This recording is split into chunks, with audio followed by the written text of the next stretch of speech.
Welcome back to the deep dive. Today we're going back to 1985. Okay. Think shoulder pads, synth pop, and a murder mystery that rocked a small Mississippi college town. Right. 18-year-old Stacy Pannell found murdered in her dorm room. Semester barely underway. Wow. And get this, the murder weapon, a wooden rifle. Really? From the school's marching band. We're diving into this article we found. Okay. Really gripping, actually. It unpacks not just the crime, but the investigation, the controversial conviction that followed.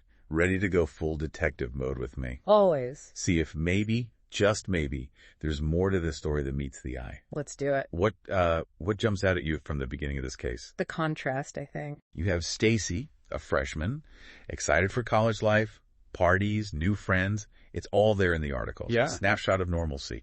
And then, bam, this brutal crime. Right. It's a stark reminder. Things can change like that. Right. The article doesn't hold back on the details of the crime scene. Stacy's roommate, Amy, walks into their dorm room and finds, well, a scene I'm sure still haunts her. I can only imagine. Multiple blows to the head. Blood everywhere. Awful. And it's here, amidst the chaos of that discovery, that the puzzling details emerge. Oh. Like the cut mosquito netting. Over the dorm room window. Seems like a clear sign of forced entry, right? Right. Except the cut was way too small for anyone to actually fit through. Okay. Plus, the window itself was pretty high up. It just doesn't add up. Yeah. And there's more. The article highlights this strange juxtaposition. Signs of sexual assault, yet no signs of a struggle. It's like, was Stacy caught off guard completely? Or was the scene deliberately staged to mislead the investigation? It's a good question. A question that immediately throws suspicion on the people closest to Stacy. The article details how the investigators, working with the limited forensic technology of the time, focused on her boyfriend, Tommy Osborne, and her ex-boyfriend, Ben Cox. Remember, this is 1985. DNA analysis was in its infancy. Yeah. So they were relying heavily on fingerprints, polygraphs, good old-fashioned detective work. But every lead seemed to just evaporate. Is that right? Like trying to solve a modern cybercrime with a rotary phone. Yeah, I see. But even with those limitations, they still managed to uncover some compelling clues. Details that would take on a whole new significance as the case unfolded. Okay. And this is where things take that first unexpected turn. The case goes cold for almost a year. And then a new sheriff enters the picture. Oh. Not literally a new sheriff, but you know what I mean. Ah. This new sheriff, Stephen Rhodes. Right. He wasn't your typical small-town lawman. Oh, yeah. Came in with this reputation for cracking these tough cases using, get this, neuro-linguistic programming. Come again? NLP, for short. Right. Think of it like mind reading. Right. But not the spooky kind. Okay. NLP is all about analyzing these subtle cues. In behavior. Things like micro-expressions, body language, even the way someone pauses while they're talking. Huh.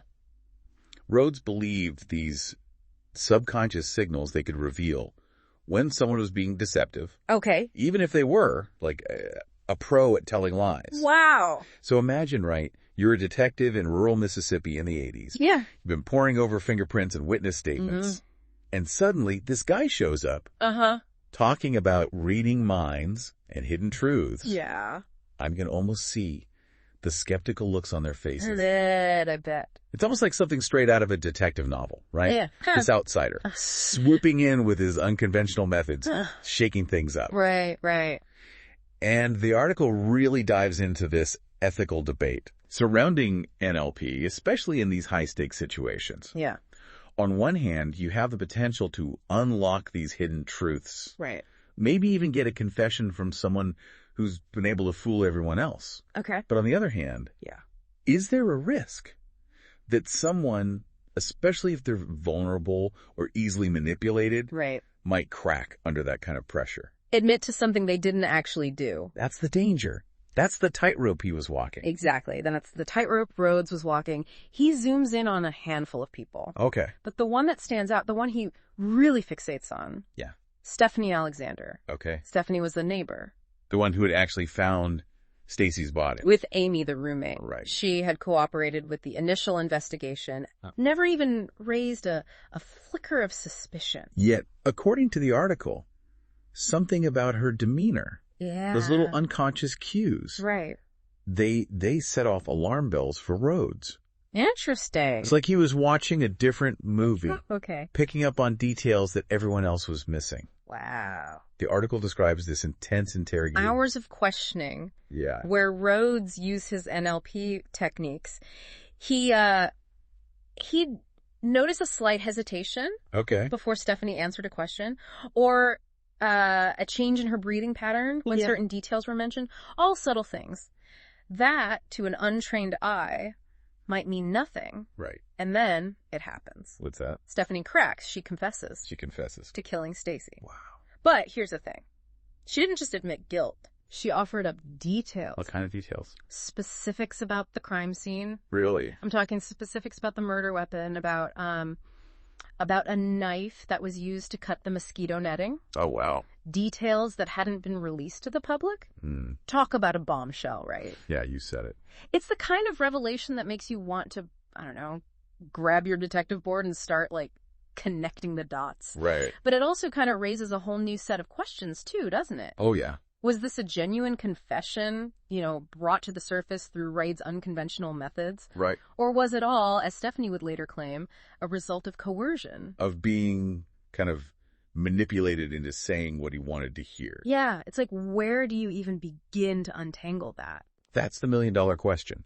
And the article really lays out both sides. Oh, okay. On the one hand, you have Stephanie's detailed confession, including information that hadn't been made public. Right. It's hard to argue that away, right? Tough one. But then there's also the lack of any physical evidence. Right. Linking her to the crime. Yeah. No fingerprints, no DNA, nothing concrete. Huh. And the trial, as you can imagine, becomes this battleground between these two conflicting narratives. It's like watching a legal drama. Oh, yeah. Except these are real lives, right. Real consequences. Exactly. The prosecution, they're presenting Stephanie's confession, her knowledge of these key details, as proof of her guilt. Makes sense. The defense, arguing that she was pressured, manipulated by Rhodes' techniques, into confessing to something she didn't do. What did you make of the verdict? It's a strange one for sure. Guilty of involuntary manslaughter. Involuntary. It's a curious outcome, isn't it? Yeah. On one hand, it means the jury believes Stephanie was involved in Stacy's death. Right. But that involuntary part, that suggests they weren't entirely convinced it was premeditated. Yeah. Yeah. Like she had set out that night intending to kill. Yeah. Yeah, I see what you mean. It is. You almost get the sense that the jury themselves were wrestling with the unknowns. Yeah. Trying to find a verdict that acknowledged the complexities of the case. Right. Stephanie ended up serving 9 years before being released on parole. Wow. But here's the thing.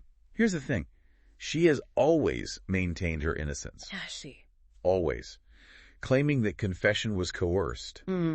It leaves you with this lingering unease, doesn't it? Yeah. Oh, absolutely. For sure. Did the justice system get it right? It makes you wonder. Or was a killer, smart enough to convince everyone of a story that allowed them to escape true accountability? Wow. And just when you think the story couldn't get any wilder, yeah, it does. What's that?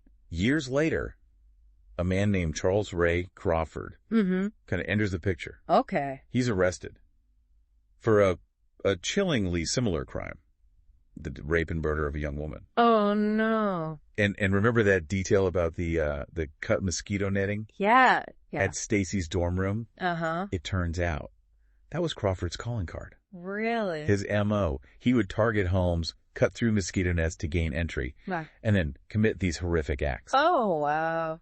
That's the detail that sends chills down your spine, right? Yeah, no, absolutely. It's one thing to have a similar murder, but that specific detail, the mosquito netting, right? It's like a morbid signature. It really is. The article doesn't dive too deep into Crawford's psychology or anything like that. Yeah. But you have to wonder, was this a technique he was using back in 85? Right. Had he perhaps been operating under the radar? It's possible. And if so, could he have been in Mississippi when Stacy was killed?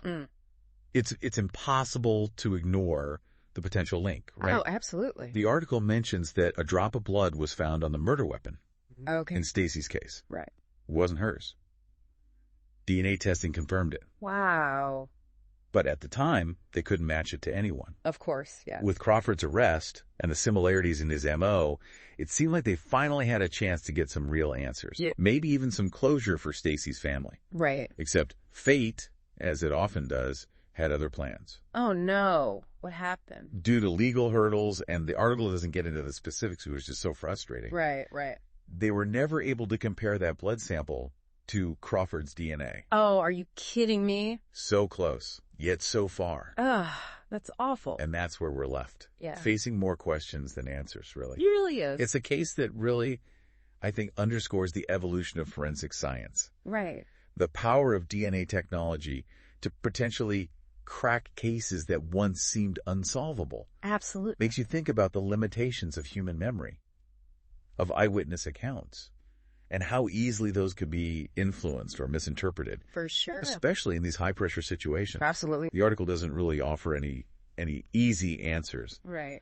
But it does leave us with something to ponder, I think. Okay. It challenges us to think about the gray areas of the justice system, the cases where a conviction is secured without that irrefutable physical proof. Right. And it makes you wonder, in those instances, can there ever be true closure? You know, a sense of justice served without knowing for certain. It's a tough one. That's something I'll definitely be thinking about. Me too. Me too.